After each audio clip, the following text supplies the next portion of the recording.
the history that he had witnessed in his youth and early manhood, namely the Second World War. And one of the things that he never ceased to emphasize to me was that the Nazi regime was actually built up by Britain, France, and America. He constantly emphasized this point to me, and it has come back to me again and again that beneath the surface of world developments in the last 20 years, despite the apparent public posture of the United States that revolutionary Iran is not a good thing and that we have to stop them, and that we have to stop them, and we have to stop them, we have to stop them. Actually, nothing has ever been done to stop them. On the contrary, all we see is that Iran is moving forward by leaps and bounds. So, when it says in the Midrash that the king of Persia will then destroy the whole world, and all the nations will be raging in turmoil and fall on their faces, looking at the prospect of a nuclear Iran in 1 year or 2 years, we can see the scenario unfolding literally in front of our eyes. Israel will be in tumult and turmoil, asking, where shall we go, where shall we go? Last week, Haaretz newspaper published the results of a survey taken in Israel, which were that 25% of the Israeli Jewish population would want to move away from Israel if they could, if Iran becomes nuclear. Where shall we go? Where shall we go? And the Holy One, blessed be He, will say to them, do not be afraid. Everything I've done is only for your sake. Do not fear. The time of your redemption has arrived. Well, we all hope and pray for this. What are we supposed to do to bring about this redemption? I'd like to leave space for questions and discussion, so I'd like to bring up only one point and express it in the way that was expressed by the Rav of my synagogue in Yerushalayim, Rav Yoel Schwartz, who is the Av Beis Din of the Sanhedrin HaMechudash of Rabbi Adin Steinsaltz, the renewed Sanhedrin, which is functioning whether people accept it or not. And Rabbi Schwartz is charged with responsibility for Jewish Gentile affairs. And he commented on a Gemara in Sanhedrin that says that the whole history of the world is 6,000 years, of which the first 2,000 years are desolation. This is the time from the creation of Adam until Abraham came on the scene. Abraham was born in the Jewish year 1948 and attained the age of 52 in the year 2000.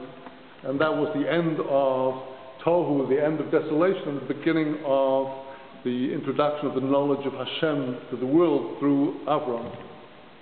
There followed 2,000 years of Torah, Abraham, Isaac, Jacob, the exodus from Egypt, the Sinaitic giving of the Torah, the Joshua, the Judges, the prophets, the men of the Great Assembly, the Tanoim, the Mishnah, 2,000 years of Torah. And then there's 2,000 years which the Gemara calls Ikvasa de Mashiach, the footprints of Mashiach. Rabbi Schwartz has said that this is quite strange. We don't see any footprints of Mashiach for the last 2,000 years. The only thing we see is the spread across the world of the two major monotheistic, so-called monotheistic religions, Christianity and Islam. And Schwartz says that the success of Christianity and Islam, both of which have brought a basic knowledge of Hashem and a basic knowledge of the Torah to the whole world, as Rambam states in Hilchos Malachim at the end, that Christianity and Islam have the mission of bringing the knowledge of Hashem, preparing the world for the ultimate revelation of the Torah. Schwartz says that the success of these two offshoots and side branches was because we, the people of Israel, failed to do our job, which is Sakru Kevoda Vagoyim, to tell His glory among the nations. And because we were not proudly forthright about the truth of the prophecy of Moshe, other offshoots took advantage of our lack of action and did the work that we should have done for us, so often at such a great cost to Am Yisrael.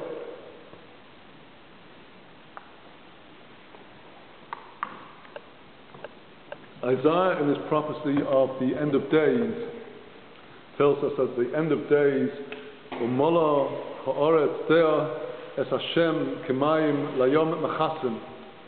The earth shall be filled with the knowledge of Hashem as the waters cover the seas.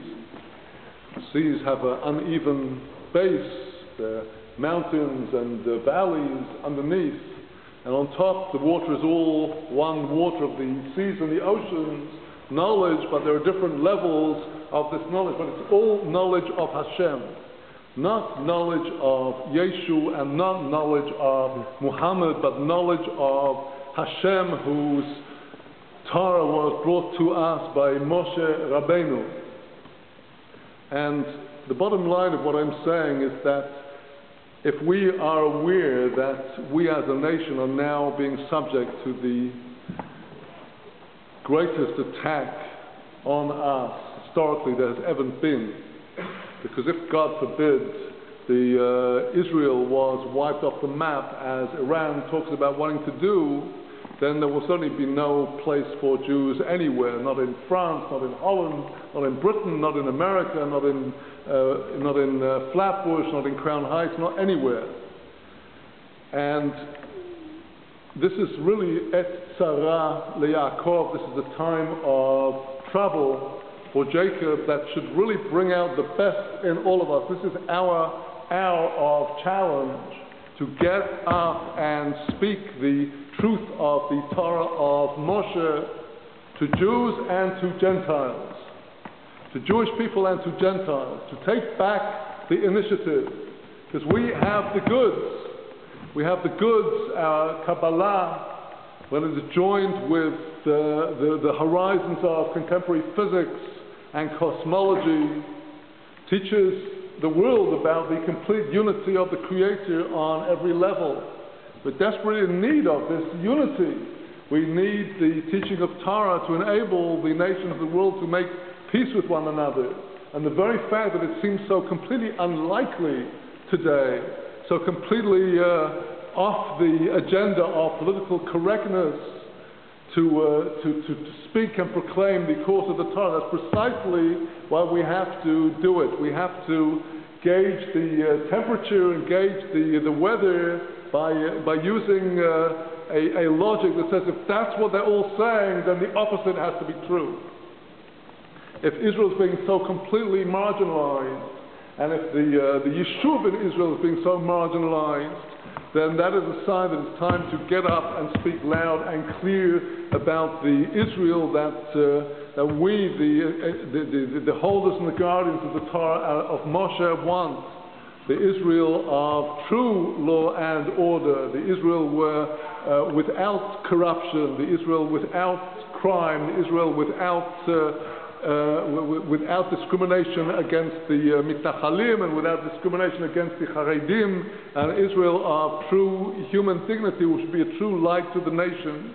And this is our hour of challenge. I believe that if we will read the signs of what is going on in the world today through the eyes of the teachings of our prophets, we can find direction and know that the direction is to our getting up as the witnesses of Hashem and speaking now the unity and the praise of Hashem to all of the world, to our Jewish brothers and sisters, and to all of the Gentile nations. With that, I'd like to conclude my lecture and invite any comments or questions or points.